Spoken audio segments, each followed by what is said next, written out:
ನಾನು ಮಾತ್ರವಲ್ಲ, ನೀವು ದ್ರಾವಿಡರೇ ಆಗಿದ್ದೀರಿ. ಈ ಸ್ಪಷ್ಟತೆ ನನಗಿದೆ. ನಾನು ದ್ರಾವಿಡ ಮೂಲವನ್ನು ಉಳಿಸಿಕೊಂಡಿದ್ದೇನೆ. ನೀವು ಮಾತ್ರ ಅಧಿಕಾರದ ದುರಾಸೆಯಿಂದ ಮೂಲವನ್ನು ತೊರೆದು ಪಕ್ಷಾಂತರ ಮಾಡಿದ್ದೀರಿ. ಬೇಗ ಗರ್ ವಾಪಸ್ ಆಗಿಬಿಡಿ ಎಂದು ಸಿಎಂ ಬಸವರಾಜ ಬೊಮ್ಮಾಯಿ ಅವರಿಗೆ ಮಾಜಿ ಸಿಎಂ ಸಿದ್ದರಾಮಯ್ಯ ಹೇಳಿದ್ದಾರೆ. ಮುಖ್ಯಮಂತ್ರಿ ಬಸವರಾಜ ಬೊಮ್ಮಾಯಿ ಅವರ ಹೇಳಿಕೆಗಳಿಗೆ ವಿರೋಧ ಪಕ್ಷದ ನಾಯಕರಾದ ಸಿದ್ದರಾಮಯ್ಯ ಟ್ವೀಟ್ ಮೂಲಕ ಪ್ರತಿಕ್ರಿಯಿಸಿದ್ದು, ನೆಹರು ಅವರನ್ನು ಮೋದಿಗೆ ಹೋಲಿಸಲು ಸಾಧ್ಯವೇ ಇಲ್ಲ ಎಂದು ಮತ್ತೆ ಮತ್ತೆ ಹೇಳುತ್ತೇನೆ.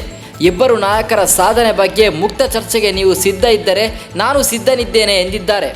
ನನ್ನ ಮಾತಿಗೆ ನೀವು ಖರೀದಿಸಿಟ್ಟಿರುವ ಟ್ರೋಲ್ ಗ್ಯಾಂಗ್ ಮೂಲಕ ಉತ್ತರ ಕೊಡಿಸಲು ಹೋಗಬೇಡಿ. ಭಾರತ ಮಾತೆ ತನ್ನ ಭಕ್ತನನ್ನು ಕಳೆದುಕೊಂಡಿದ್ದಾಳೆ. ಶಾಂತಿ ತನ್ನ ರಕ್ಷಕನನ್ನು ಕಳೆದುಕೊಂಡು ಅನಾಥಳಾಗಿದ್ದಾಳೆ.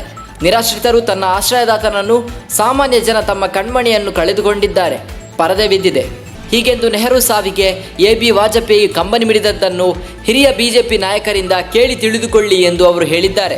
ದೇಶ ವಿಭಜನೆಯ ಗಾಯಕ್ಕೆ ಸೌಹಾರ್ದತೆಯ ಮುಲಾಮು ಹಚ್ಚಿದವರು ಜವಾಹರ್ಲಾಲ್ ನೆಹರು. ಒಣಗಿದ ಗಾಯಗಳನ್ನು ಕೋಮುದ್ವೇಷದ ಮೂಲಕ ಕೆದಕುತ್ತಾ ಸಾಮಾಜಿಕ ಆರೋಗ್ಯವನ್ನು ಕೆಡಿಸುತ್ತಿರುವವರು ನಿಮ್ಮ ನರೇಂದ್ರ ಮೋದಿ ಅವರು.